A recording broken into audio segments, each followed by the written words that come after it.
Podcast Além do Código. Além do Código. Além do Código. Aqui no canal Programador Cego. Fala pessoal, estamos começando mais um episódio aqui no Além do Código. E no episódio de hoje a gente vai bater um papo aqui com a Bruni Marchioro. É Marchioro mesmo que pronuncia seu sobrenome? Rapaz, eu vou te mandar uma paçoca depois, viu? Que você acertou de primeira. Já confundiram aí, se não tá escrito, viu? Eu fui tentado a falar como o meu NVDA fala, né? Tipo, Marchioro. Estaria perdoado, viu? Se fosse desse caminho, porque tá no caminho, né? Pior são algumas pessoas que falam Machoro, Machiro. Não sabe se é italiano ou japonês. Japonês, é. Mas, Bruni, muito obrigado mesmo aí por topar participar aqui do podcast. Espero que você goste aí da experiência e que seja um papo aí proveitoso. O host não é lá essas coisas, mas espero que você goste. Ok, isso, prazer é meu. Acompanho já o canal há um bom tempo, foi muito bem recomendado e eu gosto de acompanhar não só as entrevistas, mas todos os vídeos que você faz aí, pra mim é uma satisfação muito grande estar aqui, poder falar um pouquinho de tudo, né? Vamos destrinchar um pouquinho de tudo aí, vamos ver o que vai dar. Com certeza. Eu já sei que você é uma boa pessoa, né? Porque você admite, né, aquele fato irrefutável de que Java é uma droga, né? Então, uma pessoa com um bom senso assim só pode ser boa pessoa. Mas a gente vai falar mais sobre isso no decorrer do episódio. Mas assim, começando aí mais a respeito aí da origem da deficiência, né? Como sempre para os convidados. No seu caso, você é cega total, só meio período, como é? Só meio período. Adorei. Só das 6 às 2. É cega só em horário comercial. Então, sim, atualmente eu sou cega total. Na verdade, eu me considero cega total desde sempre, né? Porque eu nasci com uma espécie de... Na época, né? Eu tenho 37 anos, então na época, ali comecinho dos anos 90, era considerada uma baixa visão, porque eu conseguia ter a percepção de algumas cores, de claridade. A minha alfabetização inicial foi feita com letramento em tinta, né? Então, claro, com um tamanho gigantesco, com aqueles canetões. Na minha época o pessoal chama de pincel atômico. Acho que se hoje eu falo pincel atômico, ninguém entende o que eu tô falando. Mas eram uns canetões de uma que a tinta saía de forma muito grossa, assim, então a linha ficava muito alta. E aí eu fiz a alfabetização, porque na época eles acreditavam que com letra maior, com óculos, com lupa, eu poderia ter uma alfabetização normal, ir para a escola sem auxílio de braille ou de qualquer outro acessório, enfim.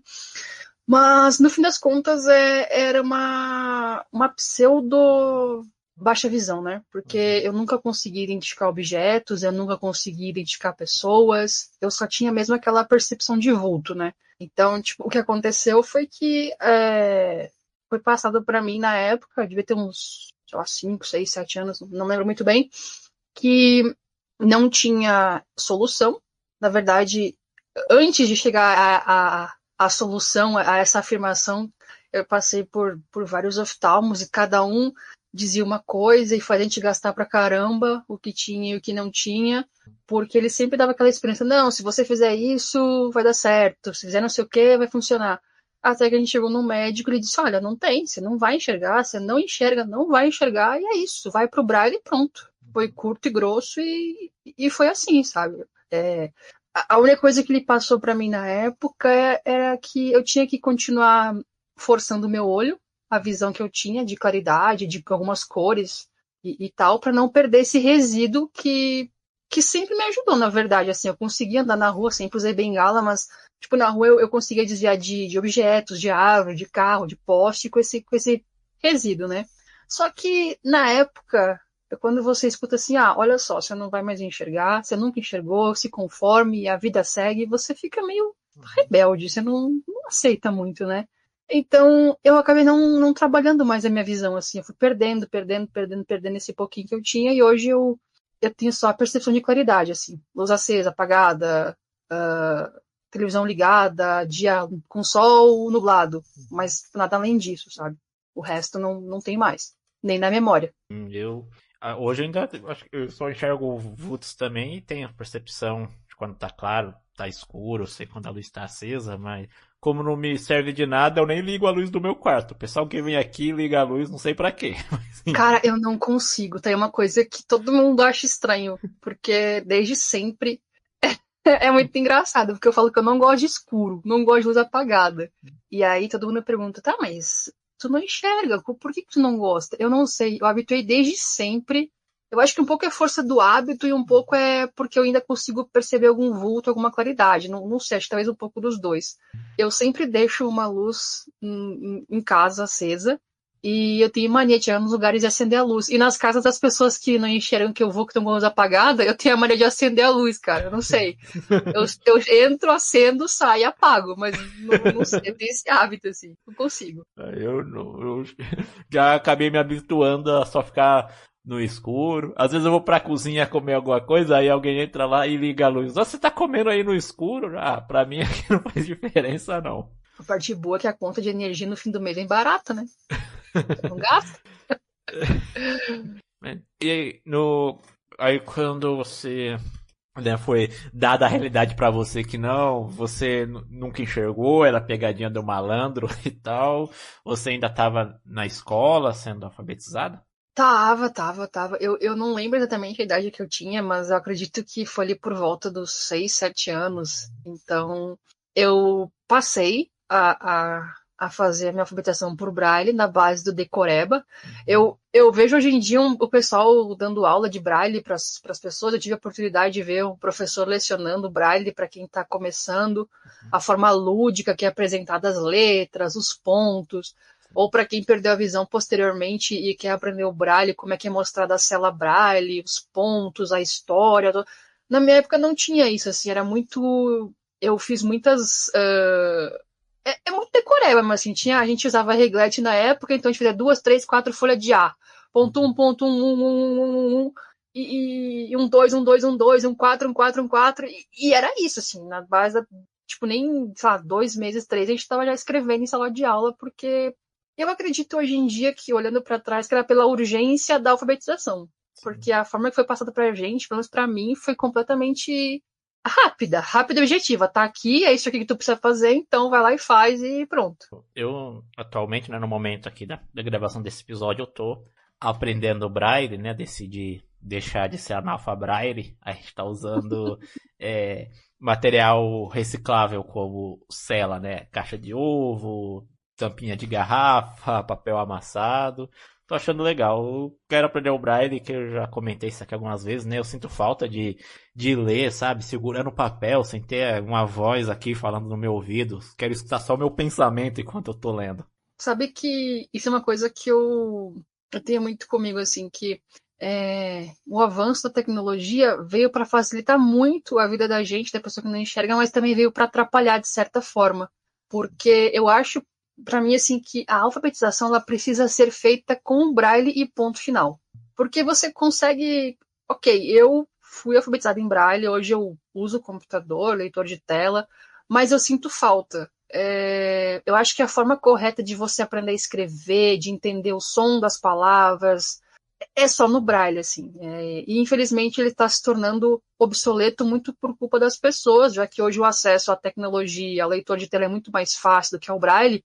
Também muito por conta do Braille, que é gigante, né? Um livro em Braille, nem todos os livros estão disponíveis. Sim. A cada folha normal, digamos assim, a 4 dá 3, 4 em Braille. Então, dificulta um pouco, mas eu fico muito triste porque eu sou brasileira de carteirinha, eu adoro. Eu sinto a mesma coisa que você, assim, de querer sentir o cheiro do papel, ler alguma coisa que não seja alguém no meu ouvido o tempo todo, porque é cansativo também, é desgastante. E, cara, muito boa a tua iniciativa de aprender, assim, eu acho que tu vai gostar. Aliás, tá gostando, tu já falou, né? Sim. Mas poder pegar um livro, depois que você pegar todo o jeito, todas as letras, tudo, pegar um livro, começar a ler, é uma sensação única, assim, não tem... Quando você começa a ler o Braille e você começa a sair um pouquinho dessa coisa de leitor de tela, de voz o tempo todo, de você ficar com seus pensamentos, a sua leitura, Ah, é uma coisa muito prazerosa, muito gratificante. E é viciante também. Depois que você começa, não quer parar mais. Pena que não tem tantas coisas disponíveis, né? Tantos materiais, Sim. tantas pra gente poder acessar, mas é bem gostoso. Vou ter que ficar lendo caixa de remédio e caixa de perfume. Ó, tu tá ainda com sorte, que na minha época eu não tinha nem isso. Caixa de remédio e caixa de perfume. Verdade, cara. Nossa. E botão de elevador, viu? Não Sim, esquece. eu vou nos lugares. Você quer usar o elevador? Não, eu só tô lendo aqui um pouco pra me distrair. Cara, as pessoas ficam muito bravas comigo, porque no Outback tem cardápio em braille, né? E sempre que eu vou lá, as pessoas não gostam de ir comigo. Porque todo mundo já sabe o que vai comer, já sabe o que vai pedir. Eu também sei.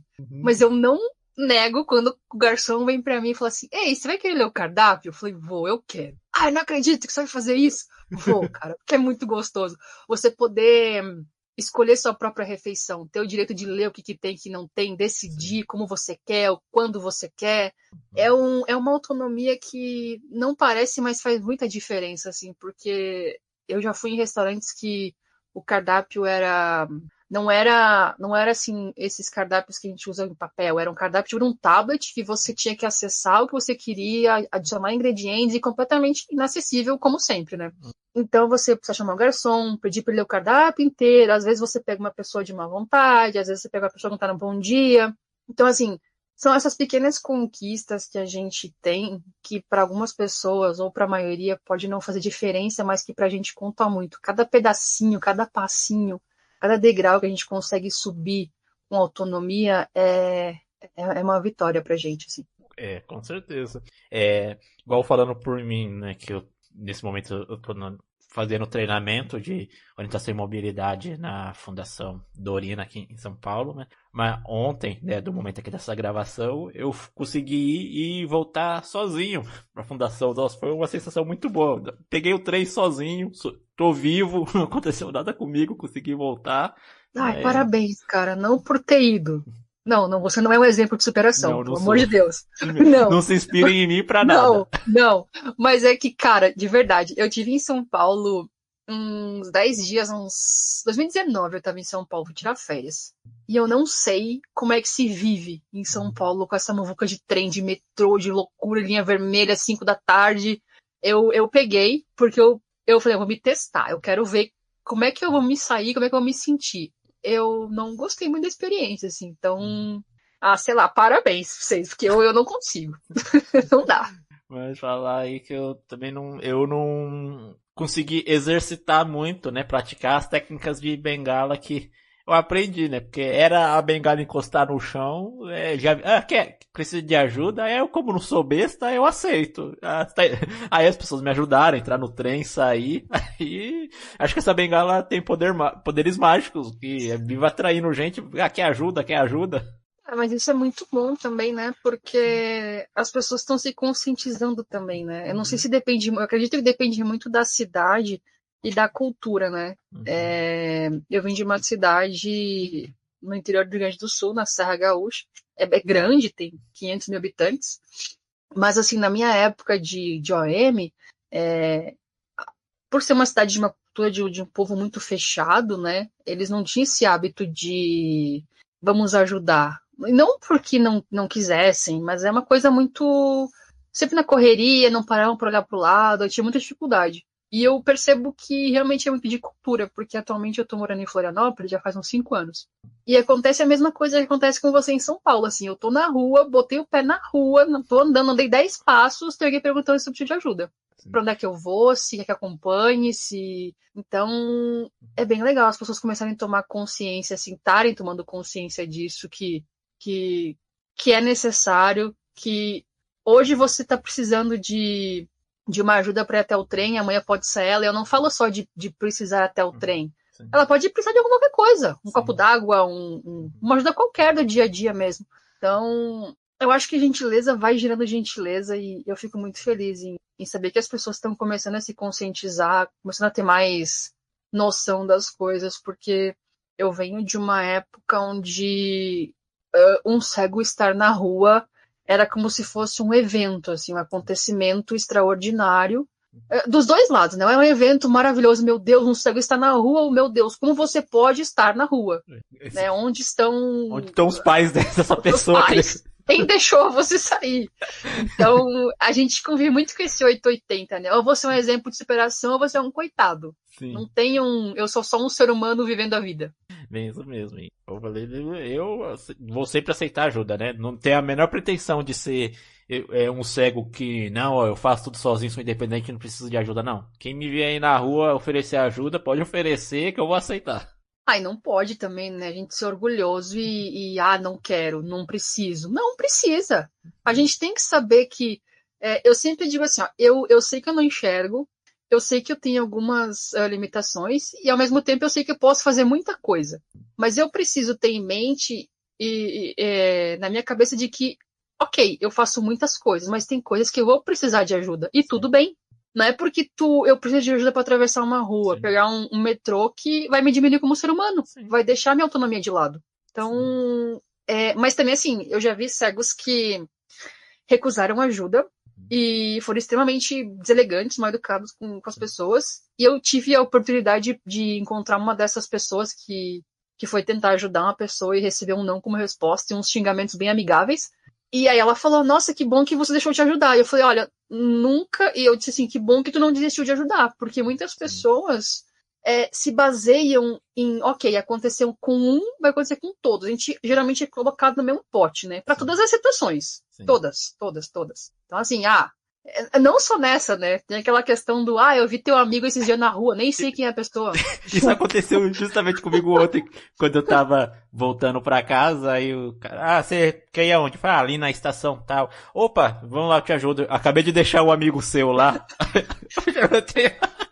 Que amigo é esse que eu não conheço? Eu fiz uma dessas uma vez, eu tava no ônibus indo pra minha casa em Floripa, há muito tempo atrás, e o motorista, eu vi que a pessoa entrou, conhecia pela voz, eu falei, não acredito que essa pessoa tá aqui, não me dava bem com ela. E do meu lado tinha um lugar vazio, e o motorista falou, falou pra mim, eu vou colocar a tua amiga aqui do teu lado, tá? Eu falei, não é minha amiga, tu pode até colocar, mas eu não é minha amiga e eu não quero contato. Mas por quê? Eu sei o porquê, deixa quieto, não precisa também te informar o porquê, né?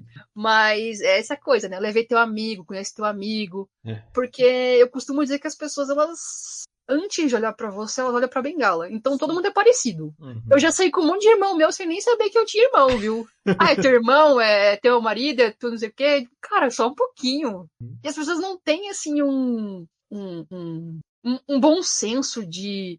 Elas perguntam, elas invadem a privacidade mesmo e não estão nem aí. Elas sentem no direito de questionar. Eu me sinto assim, não no direito, mas assim, eu acho que a gente tem que disseminar conhecimento, disseminar informação, ok.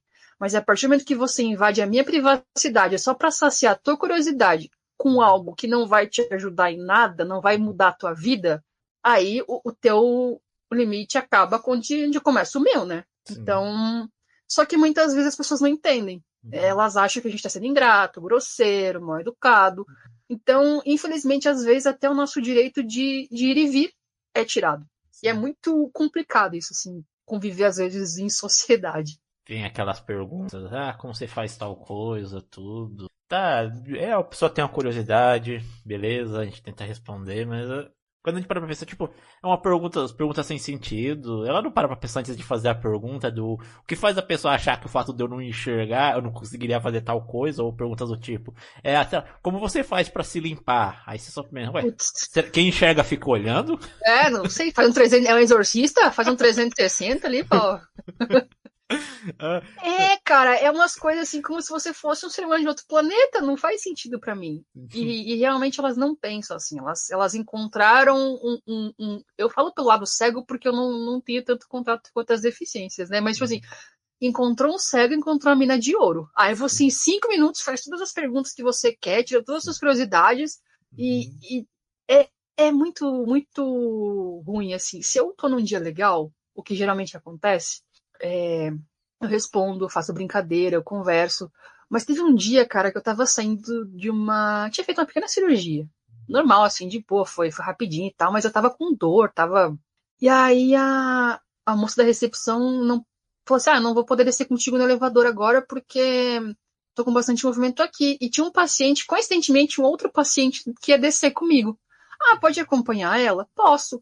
Cara, eram 14 andares. E eu nunca tive uma viagem de 14 andares tão lenta que naquele dia. Porque tudo que ele podia, ele perguntou. E tudo que eu queria, tipo assim, cara, eu tô com dor, eu quero ficar quieta. Nem esse direito eu tive. E olha que a gente tava sendo no mesmo lugar. Então ele sabia pra que era aquele local.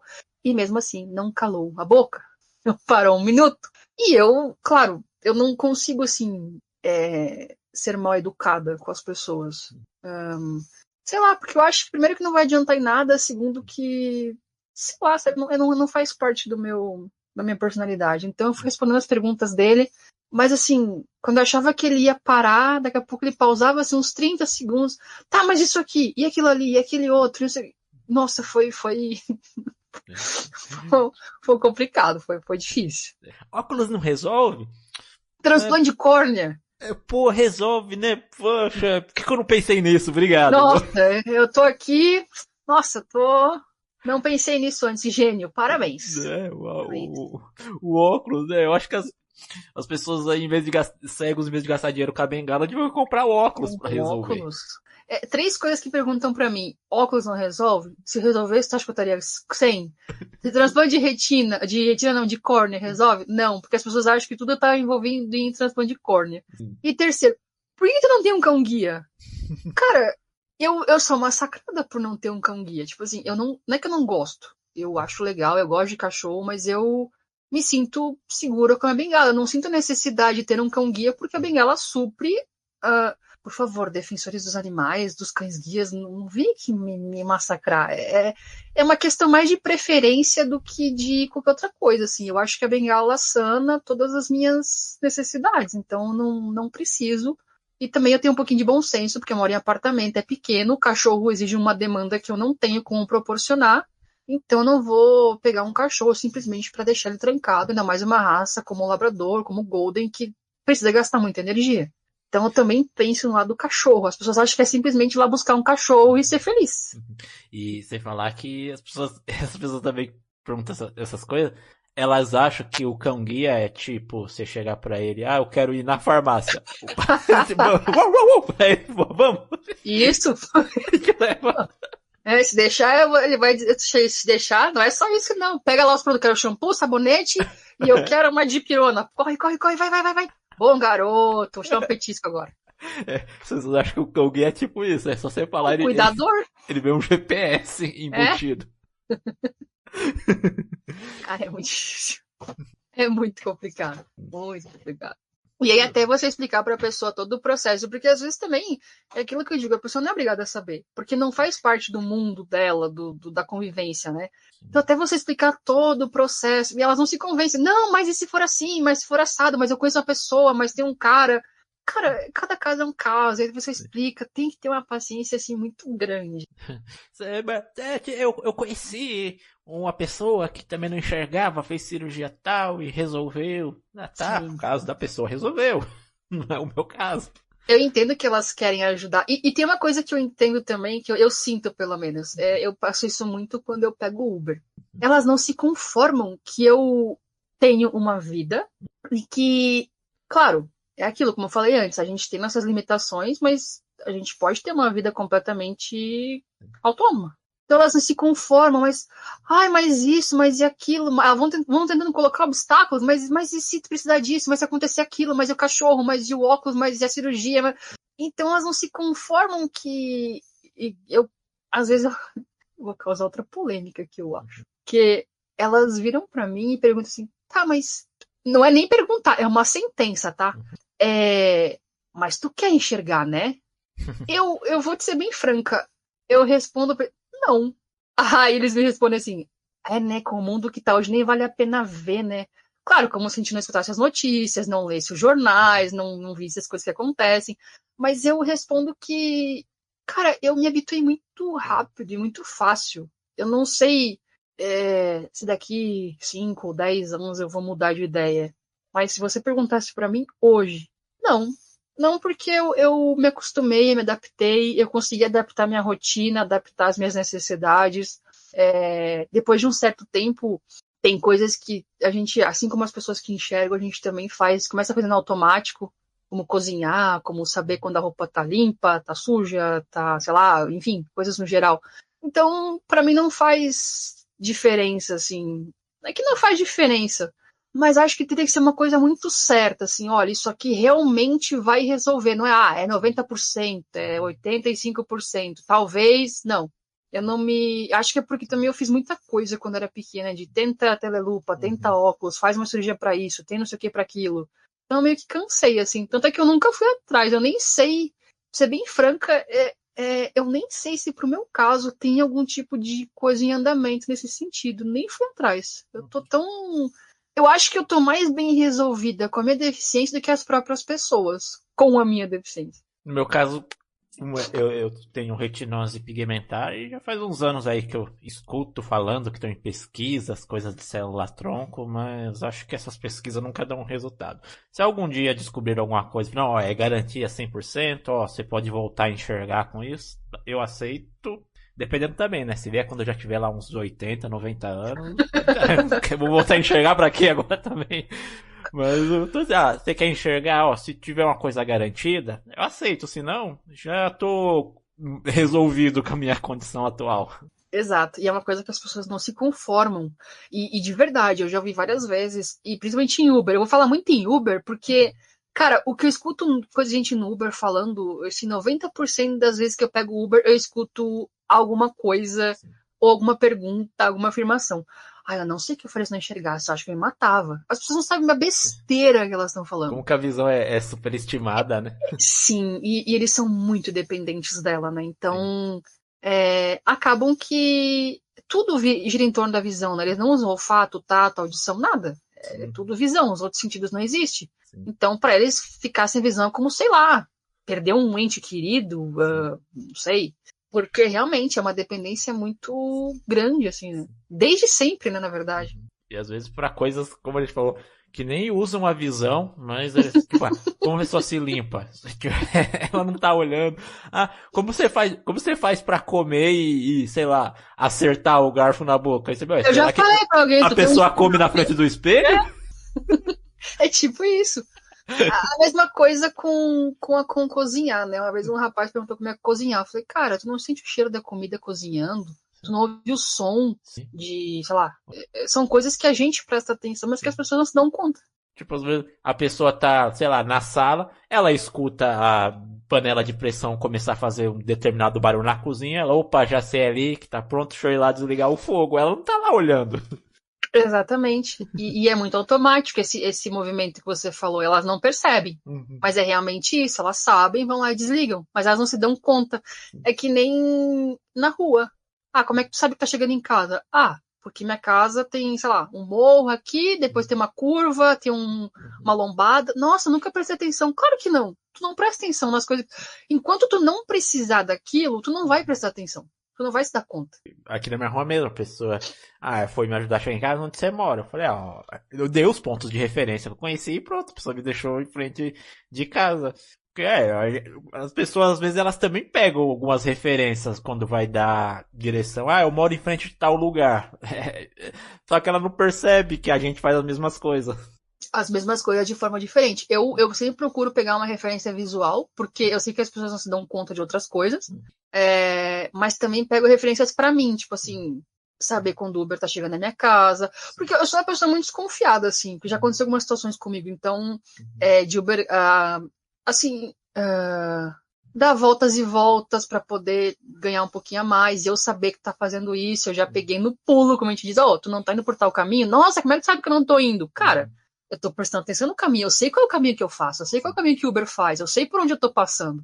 Então são coisas que a gente se dá conta, porque a gente precisa se dar conta e que as pessoas não se dão conta. Tipo, eu vou passar por aqui e nem vai se notar porque não tá vendo o caminho. Eu posso não tá vendo o caminho, mas eu tô sentindo o caminho. É diferente. Aí você faz esses tipos de coisa, né? Aí gera aquelas outras ideias erradas que as pessoas têm a respeito da gente. Nossa, então você tem super sentido, super poderes, você consegue sentir as coisas. É igual a bio de um cego no Twitter. Sim, eu sou igual o Demolidor, só falta aprender a brigar agora. Só falta superpoder. Porque cego eu já sou. Nossa, você é igual o Demolidor, você consegue escutar, saber quando uma pessoa tá mentindo ouvindo o batimento Sim, cardíaco eu dela? leio a mente. Não, aqui nós temos superpoderes. Que as pessoas já me perguntaram, você tem uma audição super apurada? Igual de um Não, eu cachorro. tenho a mesma audição que a sua, é que eu uso ela. Exatamente. Exatamente. Igual de um cachorro a gente tem. Nossa, como é que escutou tal coisa? Eles têm essa coisa, né?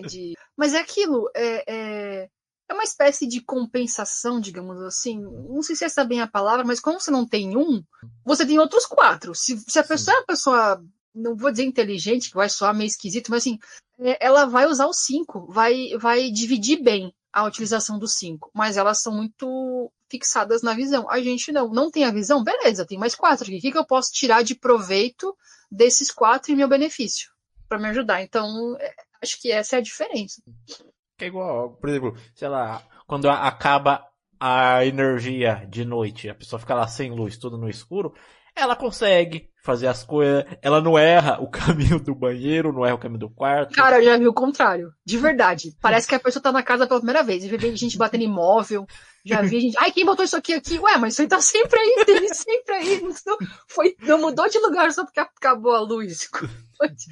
Continua aí. Sim.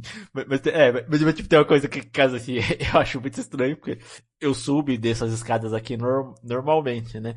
Mas o pessoal aqui, eles ligam, quando tá de noite, né? Eles ligam a luz pra subir dessa escada. Eu fico pensando, eles têm que olhar pro degrau pra conseguir. Eu sou tão no automático, consigo pisar e não erro o degrau, e o pessoal tem que acender a luz pra subir e descer. Tem, é porque quando desliga a luz aumenta o número de degraus. Aí dá problema. Erra o andar, não sei. Vai que é pra não andar errado. Mas é bem isso, assim, eles são muito dependentes. E entrando agora um pouquinho no assunto da tecnologia, como que você se aventurou nessa área, foi parar nela? Nossa, cara, isso aí é uma história muito longa. Vou tentar resumir aqui. Eu tenho tempo. Ah, beleza, então. Então pega um café aí, puxa uma cadeira, senta no chão e bora. Na verdade, eu comecei faz pouco tempo, né? Eu tô na área desde junho de 2021. Tem aí 4 aninhos e pouquinho? Por aí. Eu acho que como todo mundo, ou a maioria, a pandemia ela veio para dar uma virada, assim, uma guinada na minha vida. Porque até então eu havia feito faculdade de fisioterapia, nada a ver com tecnologia, e eu trabalhava no setor administrativo. Eu fui telefonista, fui assistente administrativa, bom, cargos nessa área, assim, de não tinha perspectiva de crescimento, de evolução de carreira, nada. Eu gostava de tecnologia, mas assim, eu me sentia, em relação à tecnologia, como se eu estivesse num supermercado com várias prateleiras de guloseimas, assim, sem saber qual pegar para levar para casa. Porque eram tantas possibilidades, tantos nortes. Você vai para gestão, você vai para programação, você vai para QA, você vai para dados, vai para onde? E eu não sabia para onde. Eu só sabia que eu queria fazer algo na TI. Então, como eu não sabia para onde começar, eu fazia várias coisas ao mesmo tempo e não conseguia concluir nenhuma. Ali no final de 2019, um pouquinho antes de começar a pandemia, eu comecei a estudar. Eu comecei a dar uma olhadinha em lógica, em algoritmo, e eu não entendia nada, e eu não conseguia entender, e os professores, eu pegava esses cursos online que tem por aí, e a plataforma não era boa, o conteúdo era muito visual, e aquilo me frustrou, eu deixei de lado. Quer saber? Vou continuar onde eu tô. Quando chegou a pandemia, um pouquinho antes da pandemia, uma amiga minha lá de São Paulo, ela falou assim, Bru, por que você não investe em gestão em TI? Porque faz uma faculdade de gestão em TI. Porque é uma coisa que não é uma faculdade que não vai exigir muita programação. Você pode ver se você gosta e a partir daí começar a pensar em algo relacionado à TI, a programação e tal. Eu falei, tá, vou fazer. Eu fiz na brincadeira, assim, vou fazer só pra ver. Aí veio a pandemia e aí eu comecei a pensar, cara, eu tenho que fazer alguma coisa. Continuei fazendo a faculdade, mas também não era aquilo que eu queria. Eu falei, não é isso aqui, isso é tinha muita teoria, eu não quero gerir nada, não quero, eu quero algo voltado para a parte técnica. E aí, na época, surgiu tinha uma associação em São Paulo que dava um curso pra gente tipo um bootcamp de acessibilidade. Que depois que você fazia ali o curso com eles, quem fosse se destacando na turma entrava para dentro de uma empresa que era ali conveniada com essa associação, porque o professor era gestor lá dentro. Então, você fazia o curso, conforme você fosse saindo nas atividades e tudo mais, ele ia chamando. E eu fui a primeira a ser chamada para trabalhar como analista de acessibilidade. Aí eu falei, bom, comecei do zero, não sabia nada, não sabia WCAG, não sabia como avaliar nada, nem não tinha ideia de nada. Eu fui aprendendo assim, entrei crua. E fui aprendendo, fui gostando, porque eu comecei a ter uma visão, eu trouxe a minha visão de usuária, de cliente final, que passa muito perrengue em sites, em aplicações, que no caso da acessibilidade digital, a gente não tem muita autonomia, porque são poucos os sites, são poucos os aplicativos que você consegue navegar corretamente. O resto você faz gambiarra e alguns outros você tem que estar sempre pedindo um olho a mil, como eu costumo dizer.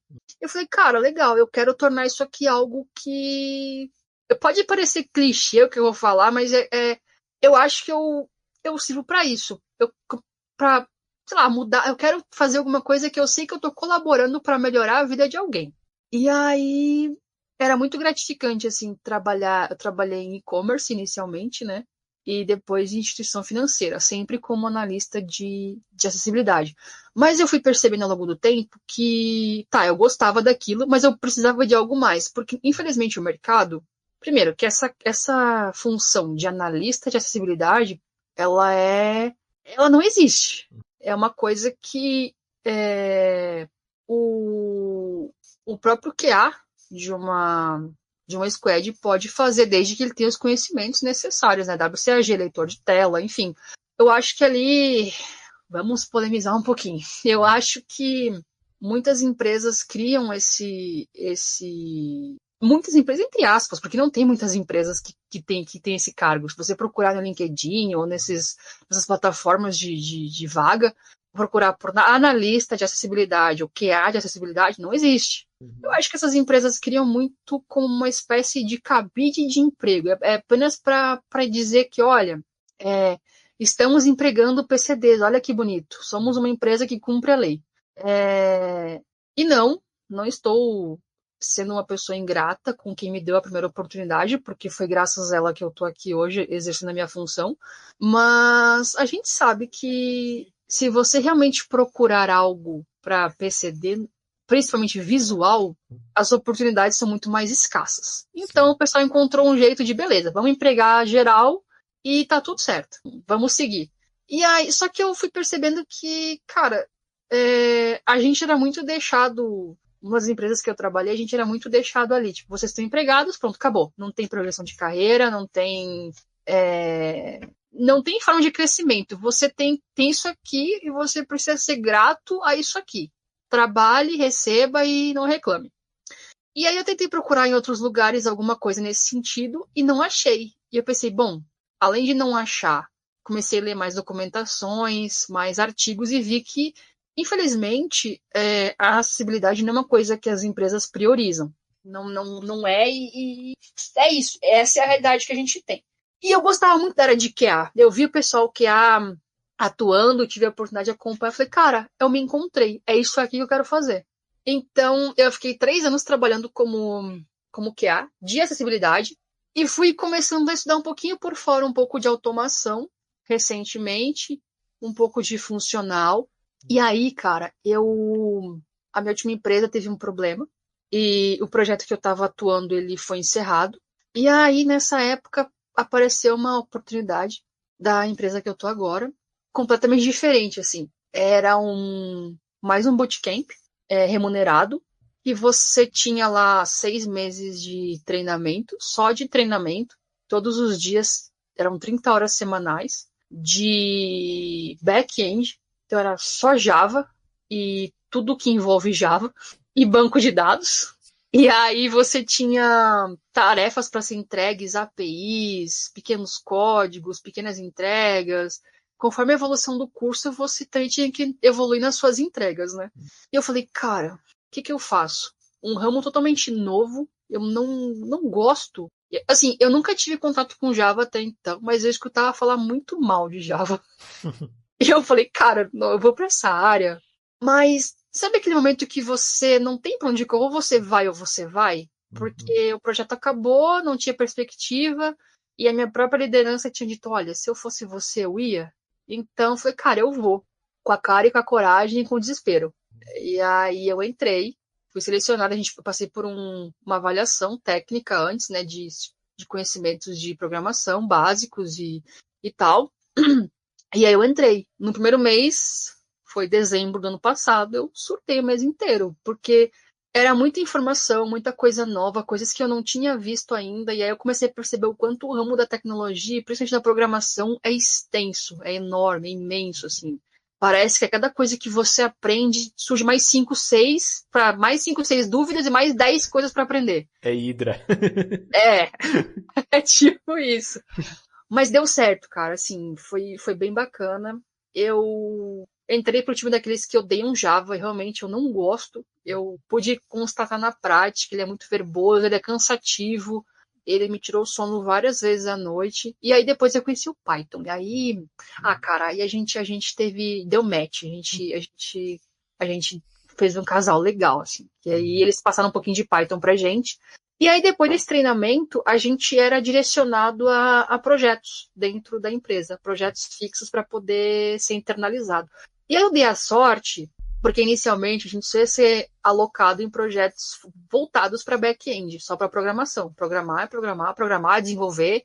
E aí eu fui chamada para uma squad, para um projeto onde estava faltando um QA. E eu falei, cara, nossa, isso aqui é muito minha cara, deu muito certo. Eu entrei, sem saber nada, muito crua, só um pouquinho do estudo que eu tinha, e mesmo assim, eu acho que uma coisa é você ver na teoria, teorizar muito e fazer um exercício ou outro, outra coisa é você vivenciar o dia a dia. Eu estou numa instituição financeira, então é muita coisa, é muita regra de negócio, é muita... O português bem correto, assim, é muita loucuragem, é muita pressão diária, é muita demanda. E aí... Mas felizmente eu peguei um time muito bacana. Fazem 3 meses, fez agora ontem, olha só, ontem, 3 meses que eu entrei para esse time e que eu tô vivenciando o dia a dia de um QA. Um QA que... E aí eles aproveitam, digamos assim, os meus conhecimentos de acessibilidade para deixar também as aplicações acessíveis. Então eu atuo com acessibilidade quando necessário, com o funcional e com a automação, que é a parte um pouquinho mais complicada, porque algumas ferramentas, assim, infelizmente, o leitor de tela, a gente tem que fazer umas gambiarras, não que seja impossível, mas a gente precisa, uma insônia da vida, fazer uma gambiarra aqui, uma gambiarra ali, mas está sendo bem gratificante aprender, assim, porque ao mesmo tempo que eu estou trabalhando, eu estou fazendo, eu estou aprendendo, então é uma área que eu gosto, eu acho que eu me encontrei e eu acho que eu consigo fazer a diferença, assim. Aí, em paralelo, eu acabei criando uma página que eu tenho que ser um pouquinho mais presente, porque eu sou desnaturada tanto quanto eu sou para responder o WhatsApp. Que eu resolvi postar algumas coisas, algumas dicas de programação para quem está começando, alguns atalhos, alguns scripts facilitadores do dia a dia. Eu ainda tô pensando no que fazer, porque eu realmente quero trazer algo que facilite, algo que eu não tive quando eu comecei, que foi um conteúdo didático, um conteúdo mais... Porque eu encontro muitas coisas técnicas na internet, mas alguém que explicasse assim, como fizeram para mim com orientação a objeto, para imaginar como se estivesse fazendo um bolo. Poxa, é uma coisa do meu dia a dia, ou como se eu fosse, sei lá, no supermercado fazer compras. Então, assim, são coisas do dia a dia, e eu gosto muito desse tipo de explicação. Eu consigo aprender com algo que... O técnico, a forma técnica de explicar, você pode me explicar depois. Mas para eu fixar o conteúdo, para eu entender realmente o princípio do que tá me mostrando ali, eu preciso de algo do meu dia a dia, algo que eu use, algo que eu compreenda. E eu senti muito falta disso. E aí tô tentando pensar em algo para levar para as pessoas, para que elas não passem num trabalho que eu passei. Foi bem, bem dificultoso, assim. Isso é interessante, né? Porque a premissa da programação orientada a objeto é justamente usar conceitos da vida real na programação, então use do dia a dia. Não vem com esse papo de animal, a ave, aí Nossa, sim! qualquer galinha que herda de ave. Não, usa coisas da vida da pessoa. Não vem pegar aí no animal e não sei mais o que. Eu vi um negócio desse, o cachorro não late, o cachorro late e dorme, mas aí o gato não late, mas dorme. As coisas muito aleatórias, cara, que pra mim, eu ficava olhando pra aquilo, eu falei, cara, o quê?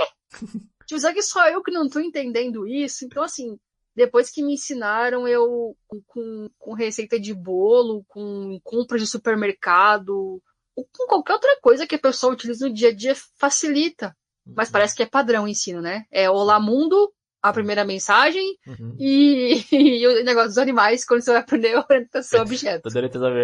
Vamos criar aqui uma classe animal. Agora, cachorro herda de animal. Mas pássaro também é herda de animal, mas o cachorro é um tipo, pássaro é outra. É muito confuso. Eu entendo a premissa, ela faz sentido, mas eu ainda... É que eu não posso falar por todo mundo, mas eu prefiro a didática que eu consigo entender, aquela que usa elementos do meu dia a dia. Sim. Aí depois eu consigo transformar aquilo em algo mais técnico, numa explicação mais, né? Mas para entender eu preciso, e eu gosto muito de escrever.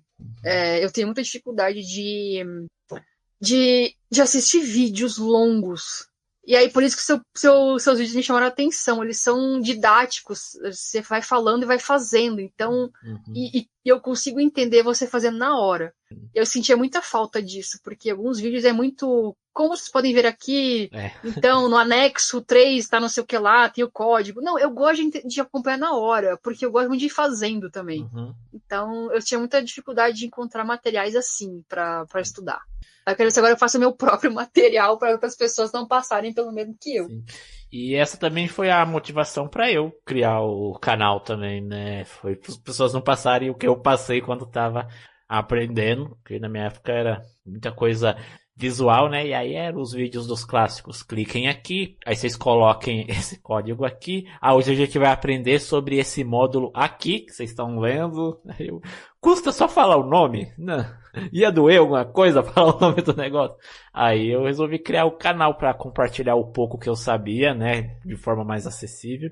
E para servir de registro para mim também, né? Que você sabe que na programação a coisa às vezes você aprende lá, você faz uma vez só e não faz mais, você esquece. Aí muitas vezes já teve coisa assim que eu esqueci como se faz, tive que ir no meu próprio vídeo para ver como fazia. Ou pelo menos eu tenho um registro, né? Eu tô sem olhar para Java, acabou o módulo de Java do curso lá em março. Eu fico com tanto ódio que eu não peguei mais Java. Se você perguntar qualquer coisa de Java para mim, cara, eu vou passar vergonha aqui, não sei. Não, se eu perguntar qualquer coisa de Java e você falar que não sabe, você não vai passar vergonha, você vai mostrar sua sensatez. Vergonha você passaria se você respondesse. Não, eu não sei. E sinto falta de programar? Sinto para praticar, porque conhecimento nunca é demais, né? Eu gosto de brincar, eu tenho umas ideias para fazer código e tal, mas te confesso que as minhas ideias eu pego e mando tudo pra Júlia. Eu falo, tá aqui, faz aí. Já que você gosta tanto de codar em Java. A Júlia ama um Java. Ama. Então, assim, eu sinto falta. A minha máquina não suporta, cara. Eu acho que ela já entende. Não é porque ela é velha, ela é ruim. É que ela já entendeu que Java não é legal. Se eu abro o IntelliJ aqui, o computador para de funcionar, de verdade. Eu não aguenta. Mas, assim, é bom para praticar, é bom pra gente não esquecer, pelo menos, né? Então, eu achei bem bacana essa tua iniciativa. São vídeos bem didáticos, eu gosto. É bem o estilo que eu gosto de aprender. E que, por mais que eu comprei alguns cursos, algumas plataformas aí conhecidas, eu gosto bastante delas, inclusive, que existe a transcrição ali embaixo, enquanto o vídeo tá passando e tal. Não sei, pra mim não é a mesma coisa, eu não consigo. Tem que estar fazendo, e aí se não der eu volto um pouquinho, eu vejo o que você tá falando de novo, faço de novo, o que eu errei, o que eu não errei. Eu tenho essa facilidade maior, assim, então é mais tranquilo. Também gosto de aprender também, assim, fazendo. Aí eu pauso lá um pouco, vou fazendo o código. Não entendi, eu também volto. Vamos lá, uma hora isso aqui vai dar certo. Não, é bem melhor. Falando aí do Java, né? O Matheus Lima lá do grupo lá do Pessoas Cegas Programadoras, ele fala, as pessoas não gostam do Java porque o Java é ensinado de forma errada. Aí eu falo, mas ensinar o Java já é ensinar errado. Já é errado, né, cara? Ensinar o Java já é ensinar da forma errada, velho. Tá ensinando o Java pra uma pessoa. Não, tem uns discípulos de Java aí, uns javeiros de plantão. Na minha turma tem um pessoal que, meu Deus, se você falar qualquer coisa melhor que Java, é uma ofensa. Sim. Não pode. Sim. O cara fica bravo. Sim. Em questão de mercado, tá, eu admito, o mercado de Java é muito grande. Maior. Sim. E se um dia eu tiver que trabalhar com Java, beleza, eu trabalho, pagando as contas, assim, tudo bem, por dinheiro eu codo até em Java. Enquanto puder escolher, Sim. a gente não escolhe Java. Se um dia precisar, não é porque a gente quer, é porque precisa, é diferente. Sim. É diferente. Mas realmente tem muita vaga e tem poucas pessoas para Java. Eu vi na empresa o pessoal comentando que estão com dificuldade de encontrar pessoas que querem trabalhar com Java. E é muito louco isso, porque realmente Java é uma das linguagens que tem mais oportunidade, a remuneração é bem boa e as pessoas não querem. Sim. Então, se tá assim, é o quê? A gente tá certo ou errado? A gente tá certo, errado são os outros. Com certeza. Se já fosse tão bom assim, teria sobrando pessoa pra trabalhar, e não faltando pessoa pra trabalhar. Sim. Mas eu fico feliz também, assim, de ver pessoas, você, Júlia, outras mulheres assim na área da tecnologia, porque eu sempre falo isso aqui nos episódios, né, que eu queria que tivesse mais mulheres na TI, trabalhando com tecnologia, porque infelizmente essa ainda é uma área muito dominada por homens, e aí achar mulheres nessa área para trazer para o podcast é bem difícil, e mulheres cegas é mais difícil ainda. Nossa, mas deve ser uma coisa muito específica, não é que é só mulheres, mulher já é procurar agulha no palheiro, né? Aí que é mulheres cegas, cara, aí tu tá forçando um pouquinho a amizade, né?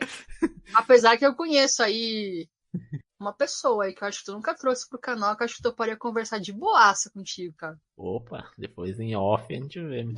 Vamos lá. Tem que ter mais mulheres, mano, porque mulher é mais lógica, mulher leva jeito pra TI também, mano. Devia ter mais mulheres aqui na área pra deixar a gente no chinelo.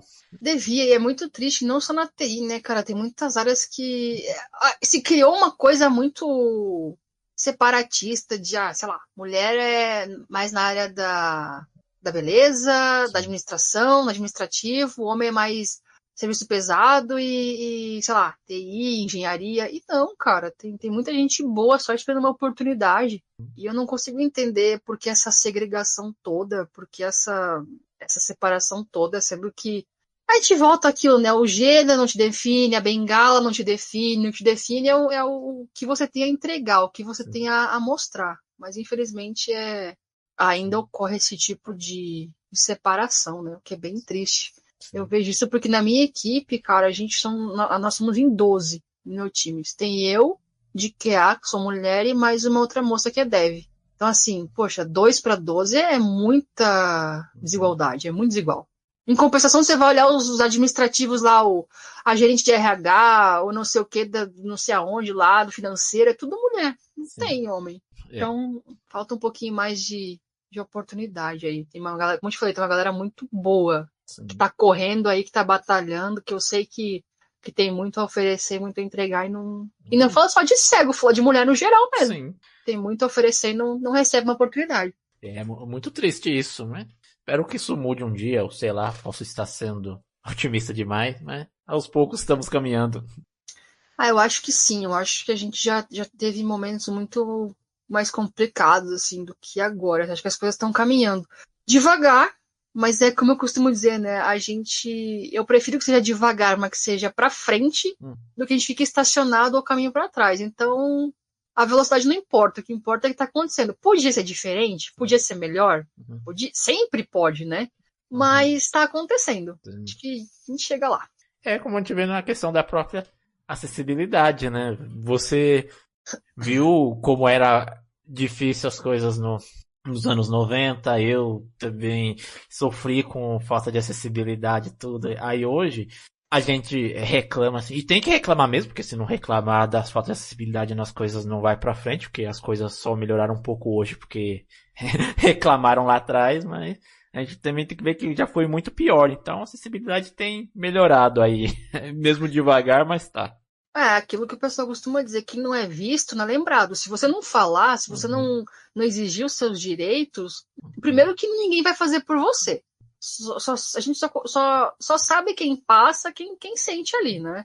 Então, é como tu falou, a gente só tá aqui hoje porque alguém lá atrás reclamou. Então, se a gente quer mudança de alguma coisa, tem que questionar, tem que cobrar, tem que exigir. A gente não tá exigindo nada mais do que os nossos direitos, como qualquer pessoa.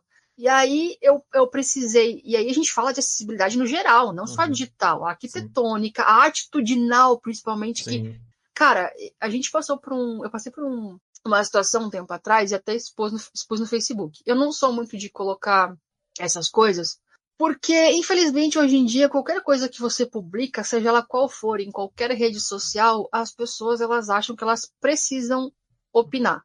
E tudo bem opinar, mas cada um quer ter razão naquilo que coloca. E eu não gosto muito desse tipo de conflito, porque eu penso de um jeito, tu pensa de outro, e tudo bem. Podemos conviver em harmonia com isso, mas nas redes sociais não tem como. As pessoas querem brigar e batalhar para ver quem tá certo e quem tá errado. E eu coloquei uma situação que aconteceu num shopping, que a gente ficou esperando o segurança nos deslocar até uma loja por uns 20 minutos, mais ou menos. E aí eu falei, poxa, mas a gente tá na lei que tem que ter um segurança nos acompanhando nos estabelecimentos. A gente é cliente como qualquer outra pessoa. E se eu tivesse com pressa? E se eu tivesse que ir pro shopping porque ele é mais perto da minha casa e cobre a demanda que eu tô precisando? E se eu tivesse atrasada para um compromisso? E se? Muitos e sis. E aí veio uma pessoa e colocou, mas antigamente era pior. Sim, já melhorou bastante. Antigamente era pior. Sim, eu sei que antigamente era pior. Eu não tô querendo comparar. Falei, nossa, ou sei lá, eu só estou trazendo uma situação que, cara, é ruim. Então, assim, não adianta você falar pra mim, antigamente era pior. Eu sei, eu também estava lá. Eu sou da época que... E pessoas que vieram antes de mim certamente passaram por coisas bem piores também. Então... E se alguém não tivesse reclamado, continuaria pior. Exato! E é por isso que a gente reclama, para que quem vier depois de nós não enfrente as mesmas coisas que a gente enfrenta. Então, assim, a acessibilidade, ela caminha a passos de formiga. A digital, principalmente, porque, infelizmente, as empresas elas não estão preocupadas com a qualidade, mas sim apenas com as entregas. Raras exceções, muito raras exceções. Então, caminha. Mas é aquilo, né? Devagar. E vai muito da cultura também, né? Pra que eu vou deixar aqui minha aplicação acessível? O PCD não vai usar? Por que e-commerce não é acessível? Vai ver, eles acham que a gente não tem dinheiro pra gastar e não vai comprar o produto deles. Exato, cara. Eles estão perdendo milhões de consumidores. A gente é uma parcela grande da população. Só que, infelizmente, tem um outro lado também, né? Assim, as pessoas pensam dessa forma que você falou.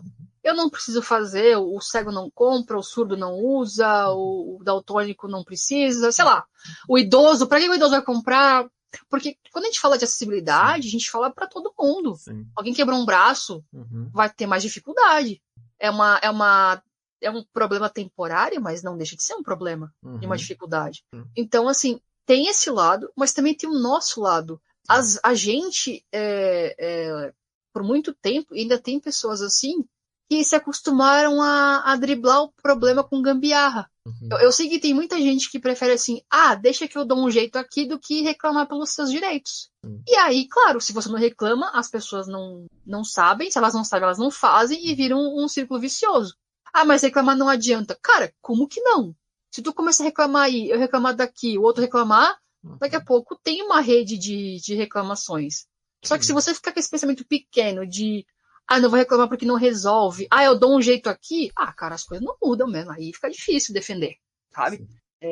Tem que partir de ambos os lados. As pessoas não são obrigadas a saber não são obrigadas, entre aspas, né? Hoje em dia a informação tá aí para quem quiser ver, né? Então não dá para dar desculpa de eu não sei como é que faz. Porque o que mais tem na internet é conteúdo informativo sobre essas coisas.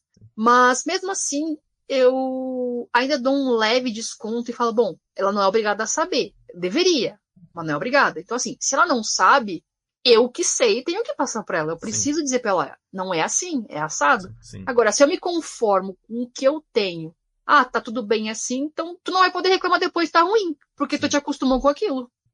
Eu brinco aqui, né, que tipo, cego que não faz gambiarra tá sendo cego errado, né? A gente faz gambiarra, mas a gente faz a gambiarra aqui pra resolver o nosso problema imediato. A gente tem que resolver Exato. isso aqui agora, a gente não vai esperar lá abrir um chamado que não sei o que. Não, a gente faz a gambiarra e resolve. Em paralelo a isso, a gente vai reclamando pra resolver o problema pra gente não ter que ficar fazendo gambiarra pra sempre. É bem isso que eu quis dizer. Eu não tô dizendo, pessoal, pelo Sim. amor de Deus. Eu não tô Sim. dizendo assim que a gente não tem que fazer gambiarra e tem que sair reclamando de todas as coisas do planeta. Não. É que tem situações e situações. Eu Sim. faço muita gambiarra. Tem coisas que Quem não é faz, aquilo, né? tu precisa pra agora, tu É. não vai esperar, então tá, eu posso adiar meu problema aqui só porque não dá pra resolver. Na Não, próxima versão aqui a gente traz. não dá, a vida tá acontecendo, ela Sim. não para pra esperar tu resolver teu problema. Sim. Então, claro, a gente faz gambiarra, seja lá qual for, um comando diferente, um olho amigo, liga Sim. pra alguém, faz uns corre, não Sim. importa. O que eu tô dizendo é que, tipo Sim. assim, não dá pra você se acostumar com a gambiarra o tempo todo. Sim. Tá Não na achar, lei, tá no teu direito. tá bom assim, não, nunca vai mudar, vou continuar aqui. Né? Então, Exato.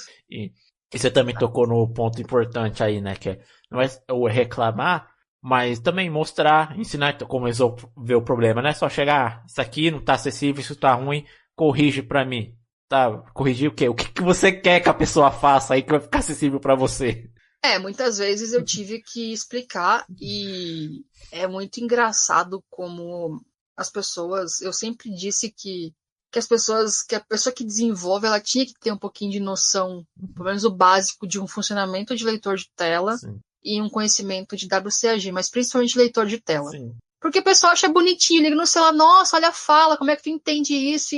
E não para navegar, para tentar ouvir mesmo, assim, Sim. ok, agora eu vou navegar aqui no computador com leitor de tela na velocidade, nem que seja na velocidade 5 do leitor de tela, mas vou tentar entender o que ele está trazendo, como que eu estou recebendo essa informação. Não, eles não passam por essa experiência. Então, muitas vezes eu precisei chegar no desenvolvedor, tá, mas por que eu tenho que mudar isso aqui? Então, quando o usuário estiver navegando assim, ele vai encontrar tal componente, vai acontecer X, Y, Z.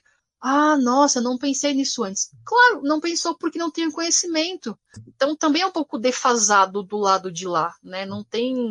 Você pode ser um baita programador, cara. Nossa, desenvolver sem fazer código maravilhoso. Uhum. Mas se você não entregar ele bonitinho, acessível para qualquer pessoa, e aí, como eu falei, eu não falo só de pessoas que não enxergam, eu falo de qualquer pessoa. Você não está entregando um bom código, uma boa aplicação. Mas falando da nossa realidade, eu percebo também que essa falta de conhecimento de leitor de tela ocorre do nosso próprio lado também. Hoje tem muito cego que não sabe usar direito o leitor de tela. Às vezes vai reclamar, tal coisa não está acessível, aí você vai ver, não é que não está acessível, ele não está sabendo usar o leitor navegar para chegar até o lugar que ele tem que chegar, né? Então, vale pros dois lados aí. O cego principalmente tem que dominar, pilotar o leitor de tela assim, para saber também avaliar se a coisa está inacessível ou não. É que o mínimo que se espera é que a pessoa conheça a própria ferramenta, né? Sim. Pelo menos o básico dela, assim, inicialmente. Eu te confesso que eu não conheço tudo de NVDA. Sim. Às vezes eu me deparo com atalhos que eu nem sabia que existia. 2. Que eu vou, conforme o tempo vai passando, eu vou precisando. Nossa, aqui faz tal coisa. Pô, legal, não sabia. Mas aí a gente vai entrar em outro tópico, né? Tem cegos e cegos, pessoas e pessoas, né? Eu não sei, acredito que já devo ter ouvido falar no famigerado DOSVox. Sim, já tive a honra de trazer aqui o Marcelo Pimentel, o criador do DOSVox. Ai, meu Deus, lá vou eu. Eu vou polemizar de novo, meu Deus do céu. Não, vai. São opiniões, manda ver. Cara, hoje nem é ele que tá no projeto, mas é o Antônio, então. Eu vou sofrer hate, meu Deus, não me odeiem. Também, se quiserem me odiar, também tudo bem, não tem problema. Não, mas assim, vou ver se eu consigo ser clara.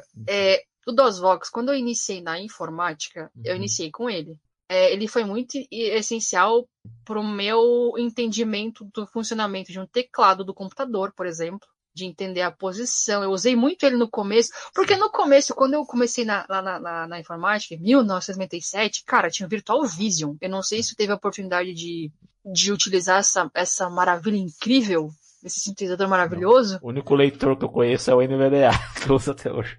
Ah, tu tá muito bem então, cara, porque na época o Virtual Viz, ele tinha uma voz muito, um sintetizador, sei lá, pensa no pior sintetizador que você já ouviu aí, ele é pior, consegue ser pior. Talvez algumas pessoas discordem, mas enfim, a verbosidade dele era ruim, a gente não conseguia entender o que ele estava falando, era uma voz muito, muito ruim. Então a minha inicialização ali no mundo da informática foi com o DOSVox, e foi logo que ele foi lançado, então era novidade pra gente, assim, nossa, podemos usar o computador, que legal. Então, todo o meu treino de teclado, aprender a escrever no computador, foi tudo através dele. Mas aí, depois de um tempo, você sente a necessidade de alçar voos, porque ele não te oferece todo o suporte que você precisa. Um Word, um Excel, uma navegação mais completa na internet. Mas eu conheço pessoas que são... Como é que vamos dizer isso? Assim, são dependentes completamente dele e não conseguem e não querem largar o sistema. Então, assim, é óbvio que se você for navegar com o NVDA numa plataforma, num site, é uma coisa, o DOSVox é outra coisa diferente, vai ser completamente diferente, e modéstia à parte, completamente ruim. A navegação é diferente, a resposta é diferente, as dificuldades vão ser diferentes. Porque ele não foi feito para isso, ele não tem suporte tanto para isso. E aí, claro, as pessoas vão reclamar que é ruim de navegar, que é ruim isso, que não dá pra fazer aquilo, mas elas não se permitem também alçar novos voos, criar novas, sei lá, buscar novo conhecimento, assim, porque depois que eu saí do DOSVox, eu fiquei 1 ano. E aí eu pensei, bom, agora eu quero aprender a fazer coisas no Word, no Excel, no PowerPoint, quero mandar e-mail, quero navegar, entrar em site, baixar música, fazer um monte de coisa. Eu percebi que o DOSVox não tá me dando isso. Eu confesso que eu tenho aqui no computador, porque eu adoro jogar paciência. Mas, assim, para as minhas tarefas do dia a dia, ele não me serve. Então, muita gente parou no tempo. Ah, mas tem o NVDA, tem o JAWS, tem, sei lá, quais mais leitores aí, mas as pessoas não, elas não largam, não querem aprender. Eu falo isso porque eu conheço pessoas que me disseram com todas as letras, mas usar o Windows é muito difícil. Já tentou? Porque eu tentei usar pelo DOSVox, tem uns programas novos no DOSVox que você consegue entrar no YouTube, entrar no céu. Eu nunca testei, na verdade, mas eu sei que nessas atualizações teve.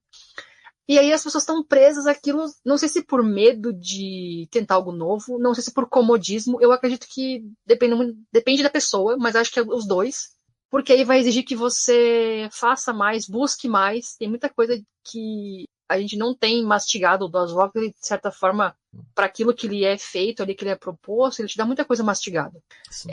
Se você vai partir pro Windows mesmo, navegação, exploração, e fazer aquilo que a gente faz, aí eu, você e muita gente, você tem que correr muito atrás de como é que faz. Pergunta aqui, pesquisa ali, e infelizmente algumas pessoas, não vou generalizar porque não são todos assim, preferem as coisas todas mastigadas, todas dadas, não querem aprender, eles querem pronto. Então, eu acho que o DOSVox é muito bom, assim como o Braille, para quem está começando, para alfabetização de teclado, para digitação, para conhecimento. Inicial, bem inicial, mas não é uma coisa que você tem que levar para a vida.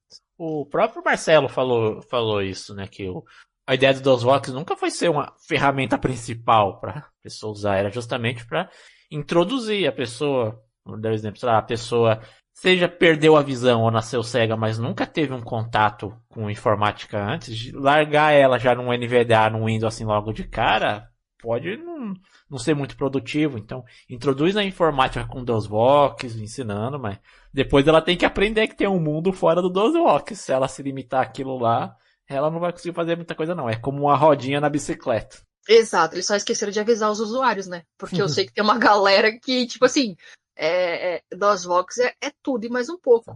Eu fui tentar explicar para uma pessoa esses dias, não foi nem o Word, tá? Foi o bloco de notas.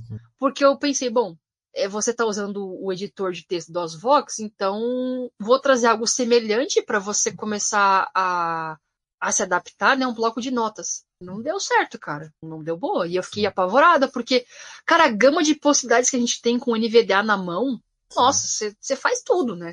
Nada te limita. Claro, tem umas coisinhas aí, em termos de navegação, de sei lá, imagens, ou sei lá. Mas enfim, no geral, é uma coisa que você tem total autonomia para fazer o que você quiser. Não te limita a nada. Eu já contei isso aqui em muitos episódios, né? Eu mesmo, quando não conhecia nada de leitor de telas, tudo, então, quando me perdi a visão, fui com o DOSVox e não consegui me adaptar com ele, justamente por já conhecer o computador, já, como já enxerguei, já usava computador, eu já sabia como era o sistema operacional e aqui, não é isso aqui que eu quero fazer, não. Até que eu descobri o NVDA e pronto, o NVDA, agora sim eu consigo fazer o que eu sempre fiz no computador.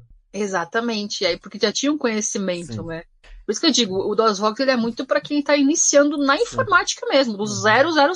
Pegou o computador pela primeira vez na mão e precisa ali ter noção de como funciona. E só também. Depois que você parte dali, você pode pegar um NVDA e seguir a vida que tá certo. Ainda tem ferramentas úteis no DOSVox que dá pra pessoa usar. Tem pessoas que usam o NVDA no seu dia a dia, mas sei lá, para converter música ou até mesmo para ler livro lá, preferem ler no DOSVox. Lá falar, o DOSVox, ferramenta de ouvir música, converter aqui em MP3 é mais acessível, usa o DOSVox. Mas só para essas ferramentas úteis dele, em geral, vai no NVDA mesmo. Exatamente, eu te confesso que eu nem sabia que o DOSVox dá pra fazer isso, tá? Eu tô um pouco surpresa porque faz tanto tempo que eu... Como eu te falei, eu tenho aqui pra jogar paciência, cara. Eu gosto muito de jogar carta. E aí, eu não encontrei joguinhos acessíveis no Windows ainda. Talvez eu esteja desinformada. Porque, cara, eu gosto muito pra desestressar jogar alguma coisa. Então, de vez em quando eu jogo uma paciência. E é só também, porque eu não sei de mais nada, assim, de atualização, de que aconteceu, que tá diferente. Mas, com uma segunda ferramenta, uma ferramenta auxiliar, talvez, pra algumas coisas que, sei lá, não interfiram no seu dia a dia ali, beleza. Também acho que dá pra usar sem problema. A gente gosta de ler, tipo, a gente sabe o quanto é difícil achar uma ferramenta boa e que seja acessível para ler PDF, então tem gente que lê pelo DOSVox mesmo. Ah, tranquilo. Mas a gente tá usando pra uma coisa muito... Sim, específica. Sabe, né? específica. Você não tá usando pra... Você não tá falando pra... suprir Vamos navegar na internet aqui e pelo amor de Deus. acessar o e-mail com o DOSVox. Cartavox, Webvox, tudo Vox. Ah, não. Vamos usar aqui o MonityVox, né? Então... Putz.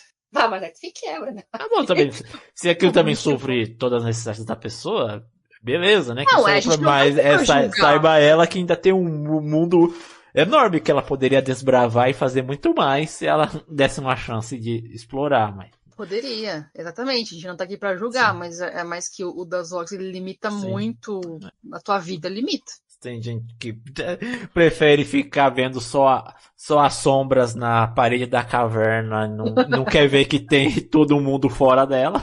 Exatamente. É bem isso, infelizmente. Bruno, caminhando aqui pro nosso final, gostei bastante aqui da conversa, quando o papo é bom, voa, né, mas eu tenho que deixar aqui também um gostinho pra você voltar mais vezes, né, porque se deixar a gente conversa aqui por várias horas ainda. Ah, é verdade. É isso que tu falou. Quando o papo é bom, a gente não sente tempo passar, né? Vai que vai. Só faltava um cafezinho aqui agora, cara. Aí é longe. Mas agora que eu tô aí me aventurando, andando sozinho, sabe logo que eu começo a viajar, dou um pulo aí em Floripa, a gente toma um café. Mas, rapaz, será muito bem-vindo. Assim, o pior é que eu tô devendo uma visita, porque o pessoal da empresa é tudo de São Paulo. Quando é que tu vem pra cá? Quando é que tu vem pra cá? Minha experiência foi tão traumática em São Paulo que eu tô adiando. Não, um dia eu vou. Até fizeram uma aposta. Que se tu vier, a gente paga teu almoço. Se tu vier, a gente dá uma caixa de chocolate. Que se tu vier, não sei o que. Cara, tô tentando por todas as vias. Assim, a ver se uma hora também eu dou um pulo aí, porque tenho vários amigos aí em São Paulo e... Vem sim, eu te guio pelos 3 metrôs, tô quase ficando craque. Não, já que tu é o chamador de ajuda, né? Tu sai na rua, tu não quer te ajudar, nós vamos embarcar contigo, então. Vamos, né? Ajuda a gente a embarcar aí no trem. É o para-raio de ajuda, pô, aí vamos pegar contigo. Tamo junto. Poxa, brigadão mesmo aí por ter aceitado. Esse podcast está sendo uma experiência incrível pra mim, né? Ouvir essas diferentes histórias, experiências, ainda mais que pra mim, apesar de eu ter perdido minha visão em 2018, mas tudo tá sendo novidade, né? Porque eu não tinha contatos com outros cegos, né? E poder conviver com pares, sabe? Que pessoas passam por o que eu passo, ou passo por outras coisas e aprender que essas novas experiências está sendo muito boa. Então, esse podcast está sendo muito gratificante em poder conhecer pessoas aí bacanas igual você. É um cegofóbico mesmo, tá louco, né? Brincadeira. Te contar, viu? Não, cara, pô, pra mim foi um prazer enorme, porque, como eu falei, eu vou repetir, eu vou querer depois um Pix, viu? Porque, cara, de verdade, eu não sou uma pessoa que gosta muito de dar entrevistas, vamos dizer assim, de participar de podcasts, de canal de YouTube, de qualquer coisa referente a gravando, mas eu gosto muito do teu conteúdo, eu gosto muito da forma que você traz não só a parte da programação, mas também a parte de conversas, né? Dos podcasts que você faz, porque são conversas muito leves, descontraídas, como você falou para mim, não tem um roteiro pré-determinado, e acho que é isso que torna a conversa bacana, assim, as coisas vão fluindo, o papo vai fluindo, e é algo que é leve, então para mim foi muito bom ter participado. Sempre que precisar, sempre que possível, que eu puder, pode contar comigo, e é isso, tamo junto, sempre. Voltar mais vezes, ou quem sabe a gente organiza aí via participar um dia você e a Júlia, fazer vocês duas aí. Não, mas deve ser um podcast de umas 3 horas, né, cara? A menina nem gosta de falar, pô. Né? Eu já trouxe ela, já trouxe você, agora vamos juntar. Vamos, os 3, o podcast dos anti-Java. Né? Passar 3 horas falando mal de Java aqui. E ainda vai ser pouco, porque... Vai ser pouco. É isso, gente. Espero que vocês tenham gostado aí do episódio tanto quanto eu. Se gostaram, deixe aí o seu like, né, para mostrar pro YouTube que você gosta desse tipo de conteúdo. Comenta aí se você quer ver a Júlia, se você quer ver a Júlia aqui também, né, mas ver a Bruni mais vezes, né, se quer que eu traga de novo. Se não quiser, como eu falo, o podcast é meu, eu trago quem eu quiser. Então... Só pergunto pra fingir que eu quero saber. Mas deixa aí nos comentários. Quer ver ela mais vezes. Se ela quiser compartilhar aí os links dela, sei lá, LinkedIn, as redes sociais, eu deixo os links aí depois pra vocês seguirem ela. Só não vão lá fazer comentário desnecessário, né? Porque não precisa disso. E se você é novo por aqui, né? Seja bem-vindo, seja bem-vinda. Se inscreva, ative o sininho aí pra você ser avisado quando tiver vídeo novo. Confira os demais episódios, né? Conversei com muita gente legal aqui. E confira os demais conteúdos, se você também aí quer se aventurar nessa área da programação, seja você deficiente visual ou não, né? E não tem achado aí algum material que consiga suprir sua necessidade. Quem sabe o meu faça isso, dá uma chance aí, dá uma conferida. Quem sabe você acaba também gostando dessa área como a gente, né, e essa aventura aí, porque os programadores vão dominar o mundo, então é melhor você estar nesse time. Não é a IA, são os programadores. Sim, é porque a IA, por mais avançada que ela seja, eu acho que ele nunca vai chegar num estado da IA se programar sozinha. E é isso, gente. Se você também estiver ouvindo esse episódio pelo Spotify, o link do canal tá aí na descrição. Dá uma conferida lá depois. Nos vemos no próximo episódio.